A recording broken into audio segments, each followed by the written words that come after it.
review and reflect. Now, from Sean's four-stage process, we come to a more elaborate model developed by Gibbs. There are many models that have been developed. I have taken only primarily Gibbs because this is one that I have used. And also the reason that, this is based on Kolb's learning style, with which I am more familiar with. So that is the reason I have used Gibbs' reflective cycle model, which was published in 1988. In fact, what Professor Gibbs, Graham Gibbs, he headed the Oxford Learning Institute and Centre for Learning and Development at Oxford Brookes University.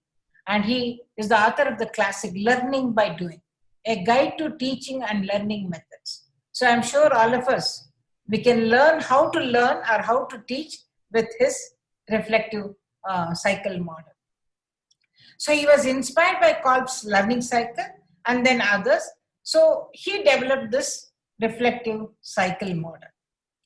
What does this reflective cycle model have? Essentially, it has these 6 things.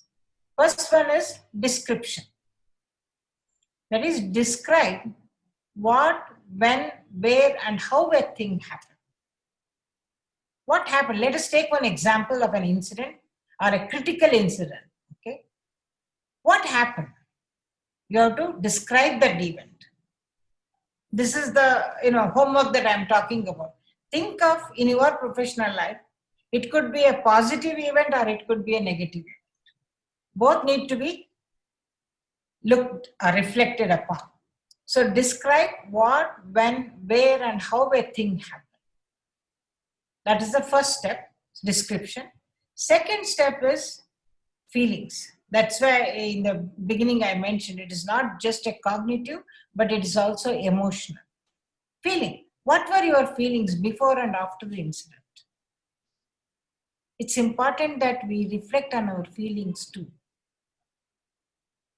Did I feel happy when somebody criticized me? Certainly, usually you are not happy when somebody criticizes you, right? If a student comes up and says, well, whatever you taught us for the whole 1 year, I did not learn anything. Some student comes and tells me, let us say. I certainly don't feel happy about it. But the important thing in feelings is trying to understand these feelings from not only my perspective or our perspective, but from the perspective of the students, right?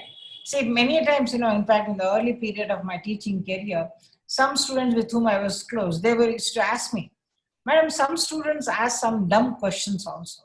Why are you paying attention? They say you have the style of 1 minute you think and then answer the question. You clearly know that they are not necessarily very intelligent questions. They have asked me this. This has happened somewhere in the 1970s, the early period of my teaching career. I said, if a student has to ask a question, that means that student has some question. And I'm happy that the student is asking a question. That is one reason that I'm happy. That's my feeling, first feeling, right? I'm happy that the student has found it important enough, significant enough to raise his or her hand and ask a question. Number 2, I need to understand that question rather than dismiss that as a, some dumb question, etc. Understand that question from the student's perspective. Why that question came in his mind or her mind. So that is the feelings part of it. We need to analyze these feelings before and after the event. Then evaluation. What are the things that made me happy or unhappy about the event? Are there certain things that I can improve? Certainly there are always avenues for improvement. So evaluation. Then analysis. Think through what happened, what choices you made and what were its effects. Many times immediately we make some choices. Sometimes we don't even realize. Then you analyze what are its effects. Let me tell you one negative incident that happened some almost 35 years back to me. See, I had a student who was physically challenged, or maybe the correct word is today differently able. I had a set of questions, and it was some social event that was happening as part of the, I don't know, welcome party or, whatever, send off party, etc. So teachers were asked to ask some questions to the students. So I did not look at this girl. When I had the list of questions, I suddenly asked a question which I had. If God were to appear in front of you, what would you ask? What would you demand? The girl said, well, I'm very happy. I'm not going to ask for anything. After that incident, I analyzed that. I said it was a very wrong question. I mean, at least that's what I think. I never asked her. It was a very wrong question to ask that question to a physically challenged girl. Till today, I regret having done that. I learned a lesson there. So that's the analysis part. Then conclusion. What did you learn from the incidents? Yes, I learned that I have to be careful about how I word it.